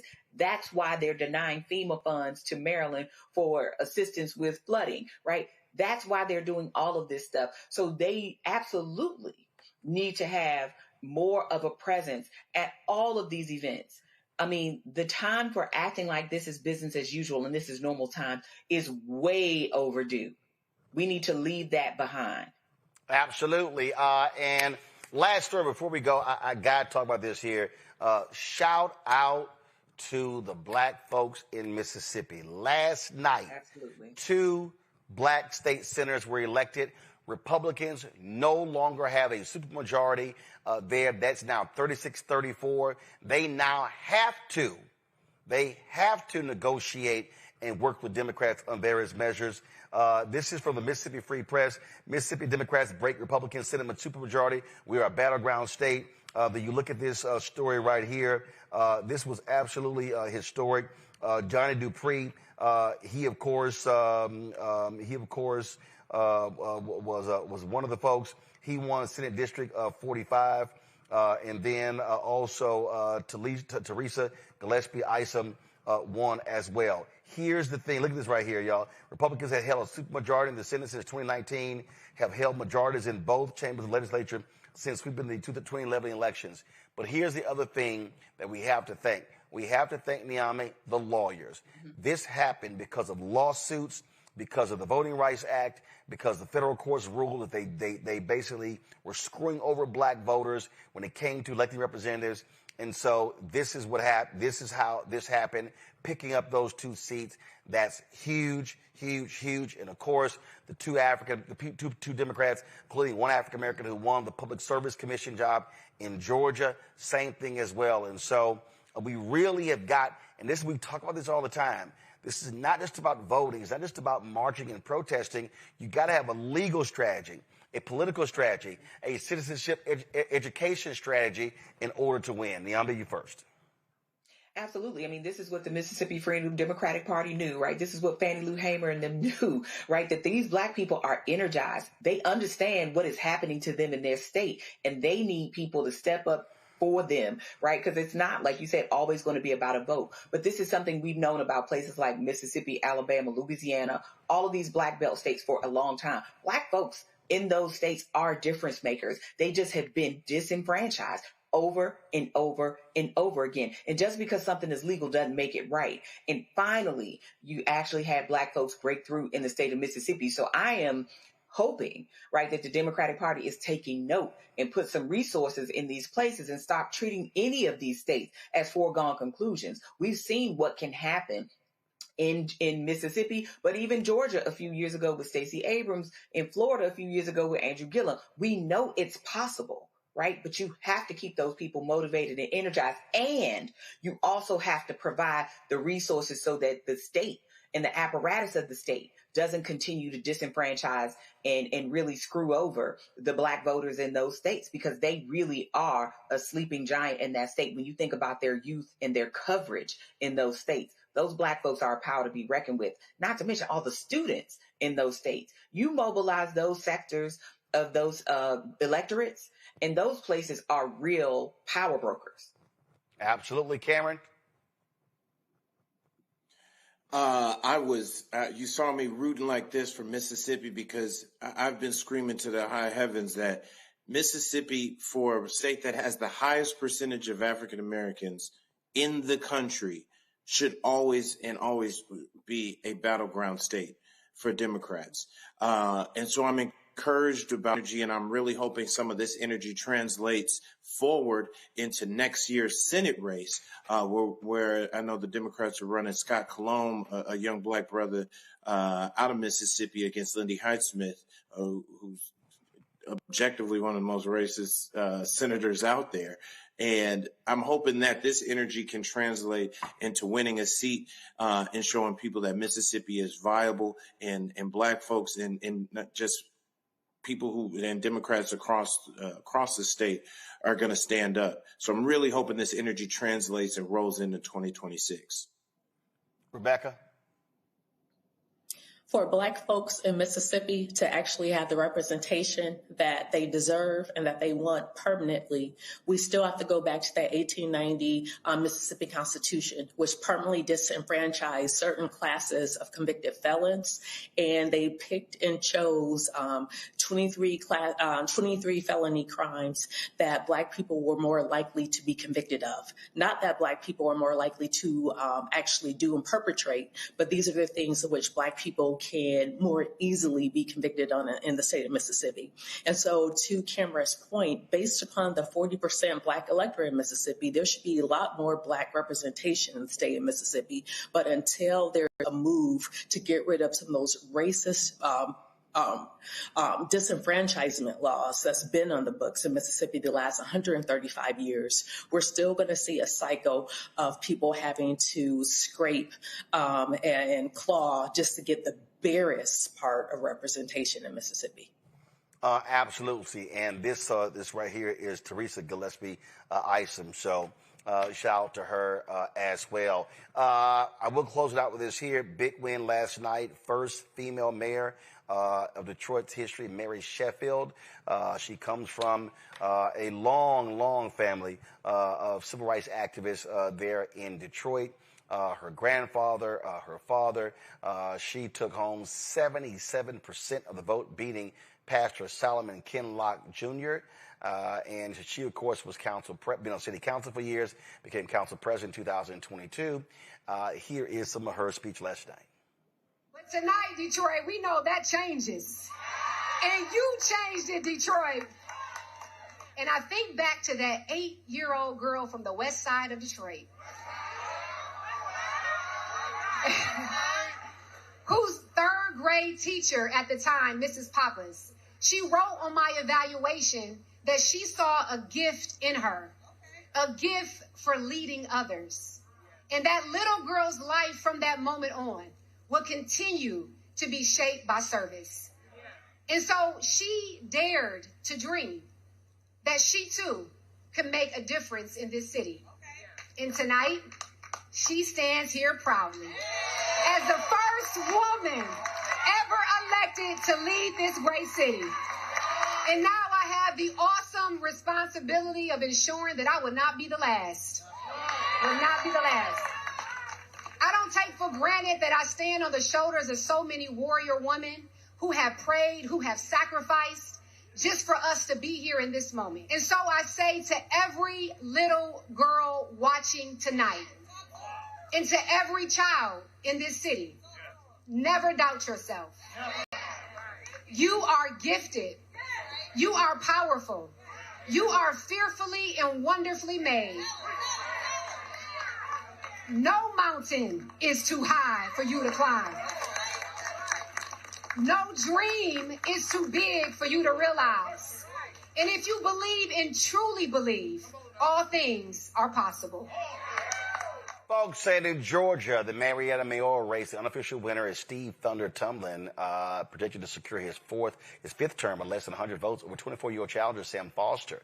Again, just under 100 votes separating the two in the tight race. Final totals could still shift as absentee provisional ballots are counted. Voters have until Friday to provide the necessary documentation to validate those ballots. All counties must certify the official 2025 election results by Monday, November 10th. 78-year-old Tumlin will serve his final term under term limits passed in 2017, which limited consecutive terms but allowed him to run again this year. All right, folks, that is it for us. Let me thank Nyambe, Cameron, and Rebecca for being on today's show. Thank you so very much, folks.